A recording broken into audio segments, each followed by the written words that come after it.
ನಾನಿವತ್ತು ನಿಮ್ಮೆಲ್ಲರ ಜೊತೆ ಶೇರ್ ಮಾಡ್ಕೊಳ್ತಾ ಇದ್ದೀನಿ ಅಕ್ಕಿ ರೊಟ್ಟಿ. ಆರೋಗ್ಯಕರವಾದ ಅಕ್ಕಿ ರೊಟ್ಟಿ ಅಂತಲೂ ಕರಿಬೋದು ಅಥವಾ ಮಸಾಲೆ ಅಕ್ಕಿ ರೊಟ್ಟಿ ಅಂತಲೂ ಕರಿಬಹುದು.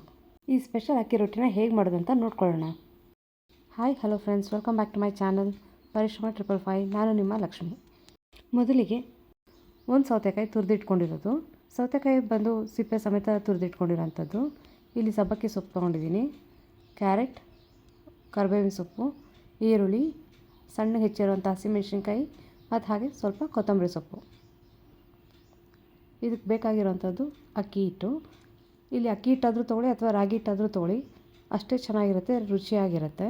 ಇಲ್ಲಿ ನಾನು ಅಕ್ಕಿ ಹಿಟ್ಟು ತೊಗೊಂಡಿದ್ದೀನಿ. ಸೌತೆಕಾಯಲ್ಲಿರುವಂಥ ನೀರಿನ ಅಂಶ ಸೇರಿಸಿ ಹಾಕ್ಕೊಳ್ಳಿ. ಅದರಲ್ಲಿರುವಂಥ ನೀರನ್ನ ಇನ್ನು ಹಿಂಡಕ್ಕೆ ಹೋಗಬೇಡಿ.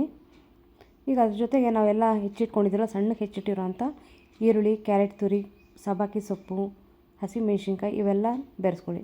ಇದೆಲ್ಲ ಹಾಕ್ತಿದ್ದಂಗೆ ರುಚಿಗೆ ತಕ್ಕಷ್ಟು ಉಪ್ಪು ಹಾಕ್ಕೊಳ್ಳಿ. ಜೊತೆಗೆ 1 ಸ್ಪೂನಷ್ಟು ಜೀರಿಗೆ, ಹಾಗೆಯೇ ಒಂದು ಅರ್ಧದಿಂದ 3/4 ಸ್ಪೂನಷ್ಟು ಓಂಕಾಳು ತೊಗೊಂಡಿದ್ದೀನಿ. ಇವೆಲ್ಲನೂ ಹಾಕಿ ಒಂದು ಸಾರಿ ಇದೇ ರೀತಿಯಲ್ಲೇ ಮಿಕ್ಸ್ ಮಾಡ್ಕೋಬೇಕು. ಸೌತೆಕಾಯಲ್ಲಿ ನೀರಿನ ಅಂಶ ಜಾಸ್ತಿ ಇರೋದ್ರಿಂದ ಸ್ಟಾರ್ಟಿಂಗಲ್ಲೇ ನೀರು ಹಾಕ್ಕೊಳ್ಳೋಕೆ ಹೋಗಬೇಡಿ. ಮೊದಲಿಗೆ ಇದೇ ರೀತಿಯಲ್ಲೇ ಒಂದು ಸಾರಿ ಕಲಿಸ್ಕೋಬೇಕು. ಇದು ನಾವು ರೊಟ್ಟಿ ಈಗೇನು ಮಾಡ್ತಿದ್ದೀವೋ ಅದನ್ನು ಬರೀ ಅಕ್ಕಿ ಹಿಟ್ಟಲ್ಲಾದರೂ ಮಾಡ್ಕೋಬೋದು ಅಥವಾ ರಾಗಿ ಹಿಟ್ಟಲ್ಲಾದರೂ ಮಾಡ್ಕೋಬೋದು. ಇಲ್ಲಾಂತಂದರೆ ಅಕ್ಕಿ ಹಿಟ್ಟು ಒಂದು ಅರ್ಧ ಹಾಗೆ ರಾಗಿ ಹಿಟ್ಟು ಒಂದು ಅರ್ಧ ಹಾಕಿಬಿಟ್ಟು ರೊಟ್ಟಿ ಮಾಡ್ಕೋಬೋದು. ನಾವಿಲ್ಲಿ ಬಳಸಿರೋ ಅಂಥ ಸೌತೆಕಾಯಿ ಆಗಲಿ ಅಥವಾ ಕ್ಯಾರೆಟ್ ತುರಿನೇ ಆಗಲಿ, ಈರುಳ್ಳಿ, ಸಬ್ಬಕ್ಕಿ ಸೊಪ್ಪು ಇವೆಲ್ಲ ಆರೋಗ್ಯಕ್ಕೆ ತುಂಬ ಒಳ್ಳೆಯದು. ಹಾಗಾಗಿ ರೊಟ್ಟಿ ಕೂಡ ತುಂಬ ಕಲರ್ಫುಲ್ಲಾಗಿ ಕಾಣುತ್ತೆ, ಮಕ್ಕಳು ಇಷ್ಟಪಟ್ಟು ತಿಂತಾರೆ. ಈಗ ನೋಡಿ, ಸ್ವಲ್ಪ ಸ್ವಲ್ಪನೇ ನೀರು ಹಾಕ್ಕೊಂಡು ಈಗ ರೊಟ್ಟಿ ಹಿಟ್ಟನ್ನ ಕ್ಲೀನಾಗಿ ಕಲಿಸ್ಕೊಳ್ಳೋಣ. ನೋಡಿ, ಈ ಹದಕ್ಕೆ ಬಂದರೆ ಸಾಕಾಗತ್ತೆ. ತುಂಬ ತೆಳುವಾಗಿ ಅಥವಾ ತುಂಬ ಗಟ್ಟಿಯಾಗೂ ಮಾಡ್ಕೊಳಕ್ಕೆ ಹೋಗಬೇಡಿ. ನೋಡಿ, ಈ ಹದಕ್ಕೆ ಬಂದರೆ ನಮಗೆ ರೊಟ್ಟಿ ತಟ್ಟೋದಕ್ಕೂ ತುಂಬ ಸುಲಭವಾಗಿರುತ್ತೆ. ಈಗ ನಮ್ಮ ಅಕ್ಕಿ ರೊಟ್ಟಿನ ಹಿಟ್ಟು ರೆಡಿ ಆಗಿದೆ. ಇಲ್ಲಿ ನಾನು ರೊಟ್ಟಿ ತಟ್ಟೋದಕ್ಕೆ ಒಂದು ಬಟರ್ ಪೇಪರ್ ತೊಗೊಂಡಿದ್ದೀನಿ. ಇದು ಎಲ್ಲ ಪ್ರಾವಿಷನ್ ಸ್ಟೋರ್ಗಳಲ್ಲೂ ಸಿಗುತ್ತೆ. ಈಗ ಇದಕ್ಕೆ ಸುಮಾರು 1ರಿಂದ 1.5 ಸ್ಪೂನಷ್ಟು ಎಣ್ಣೆ ಹಾಕ್ಕೊಂಡು ಈ ರೀತಿ ಸ್ಪ್ರೆಡ್ ಮಾಡ್ಕೊಳ್ತಾ ಇದ್ದೀನಿ. ಈಗ ಸುಮಾರು ಒಂದು ಕಿತ್ತಳೆ ಹಣ್ಣಿನ ಗಾತ್ರದಷ್ಟು ಹಿಟ್ಟು ತೊಗೊಂಡು ನೋಡಿ ಈ ರೀತಿ ತಟ್ಟಕ್ಕೆ ಸ್ಟಾರ್ಟ್ ಮಾಡ್ತಿದ್ದೀನಿ.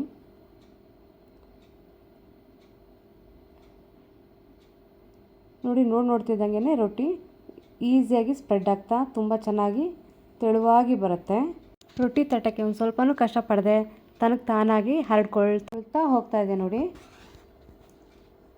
ಆದರೆ ಇದರೊಳಗಡೆ ಹಾಕಿರೋಂಥ ಸೊಪ್ಪೆ ಆಗಲಿ ಅಥವಾ ತರಕಾರಿನೇ ಆಗಲಿ ಏನು ಹಾಕಿದ್ದೀವೋ ಅದನ್ನು ಆದಷ್ಟು ಸಣ್ಣಗೆ ಹೆಚ್ಕೋಬೇಕು.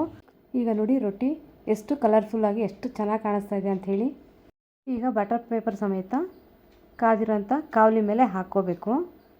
ಅದು ಸ್ವಲ್ಪ ಬಿಸಿ ಆಗ್ತಿದ್ದಂಗೆ 1 ನಿಮಿಷ ಆಗ್ತಿದ್ದಂಗೆ ನೋಡಿ ಈ ರೀತಿ ಕ್ಲೀನಾಗಿ ಎಲ್ಲ ಬಿಟ್ಕೊಳ್ಳುತ್ತೆ.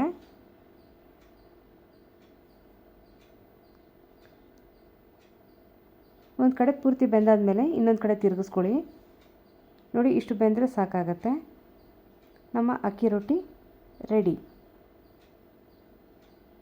ನೋಡ್ತಾ ಇರ್ಬೋದು ಎಷ್ಟು ಚೆನ್ನಾಗಿ, ಅಂದರೆ ಎಷ್ಟು ತೆಳುವಾಗಿ ಬಂದಿದೆ ಅಂಥೇಳಿ. ತುಂಬ ಸಾಫ್ಟಾಗಿರುತ್ತೆ. ಇದರಲ್ಲಿ ಸೌತೆಕಾಯಿ ಇರೋದ್ರಿಂದ ತುಂಬ ಸಾಫ್ಟ್ ಆಗಿರುತ್ತೆ ರೊಟ್ಟಿ ಇದು. ಹಾಗೆಯೇ ಈಗ ಇನ್ನೂ ಒಂದು ಮಾಡ್ಕೊಳ್ಳೋಣ. ಈಗಿನ ಚಳಿ ವಾತಾವರಣದಲ್ಲಿ ಬಿಸಿ ಬಿಸಿ ಅಕ್ಕಿ ರೊಟ್ಟಿ ಮಾಡಿಕೊಡ್ತಾ ಇದ್ದರೆ ಯಾರೇ ಆಗಲಿ 2 ತಿನ್ನೋ ಜಾಗದಲ್ಲಿ 4 ತಿನ್ನೋದು ಖಂಡಿತ. ಈ ರೊಟ್ಟಿಗೆ ಯಾವುದೇ ರೀತಿ ಚಟ್ನಿ ಅಥವಾ ಪಲ್ಯ ಬೇಕಾಗಿಲ್ಲ. ಅಕಸ್ಮಾತ್ ಬೇಕೇ ಬೇಕು ಅನ್ನೋರು ಬೇಕಾದರೆ ಸ್ವಲ್ಪ ತುಪ್ಪದಲ್ಲಿ ಡಿಪ್ ಮಾಡ್ಕೊಂಡು ತಿನ್ಬೋದು, ತುಂಬ ಚೆನ್ನಾಗಿರುತ್ತೆ.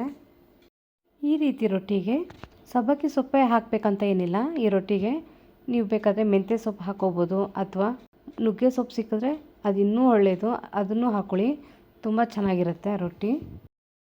ಈಗ ನೋಡಿ, ಇನ್ನೂ ಒಂದು ರೊಟ್ಟಿ ರೆಡಿಯಾಗಿದೆ. ಇದನ್ನು ಅದೇ ರೀತಿಯಲ್ಲೇ ಬೇಯಿಸ್ಕೊಳ್ಳಿ. ಖಂಡಿತ ನೀವು ಒಂದ್ಸರಿ ಮನೇಲಿ ಟ್ರೈ ಮಾಡಿ ಹೇಗೆ ಬಂತು ಅಂತ ನನಗೆ ಕಮೆಂಟ್ ಮೂಲಕ ತಿಳಿಸಿ. ಈ ವಿಡಿಯೋ ನಿಮ್ಗೆ ಇಷ್ಟವಾದಲ್ಲಿ ಲೈಕ್ ಮಾಡಿ, ಶೇರ್ ಮಾಡಿ, ಹಾಗೆ ಸಬ್ಸ್ಕ್ರೈಬ್ ಮಾಡಿ, ಪಕ್ಕದಲ್ಲಿರೋಂಥ ಬೆಲ್ಲೈಕನ್ನ ಕ್ಲಿಕ್ ಮಾಡಿ. ನೋಡಿ, ರೊಟ್ಟಿ ಒಂಚೂರು ಪೇಪರ್ಗೆ ಅಂಟಿಸೋದಿಲ್ಲ, ತುಂಬ ಚೆನ್ನಾಗಿ ಬಿಟ್ಕೊಳ್ಳುತ್ತೆ. ಇದಾಗಿತ್ತು ಇವತ್ತಿನ ಅಕ್ಕಿ ರೊಟ್ಟಿ ರೆಸಿಪಿ. ಅಕ್ಕಿ ರೊಟ್ಟಿ ನೋಡಿ ಎಷ್ಟು ಕಲರ್ಫುಲ್ ಆಗಿದೆ, ನೋಡೋದಕ್ಕೂ ಚೆಂದ, ಹಾಗೆ ಆರೋಗ್ಯಕ್ಕೂ ಒಳ್ಳೆಯದು. ಈಗ ನಮ್ಮ ರೊಟ್ಟಿಗಳು ready to serve. Ready to eat. ಮತ್ತೆ ಸಿಗೋಣ ನೆಕ್ಸ್ಟ್ ರೆಸಿಪಿ ಚಿಕನ್ ಪಾಪ್ಕಾರ್ನ್ ರೆಸಿಪಿಯೊಂದಿಗೆ. ಅಲ್ಲಿವರೆಗೂ thank you for watching. Bye bye. Please subscribe to my channel and click on the bell.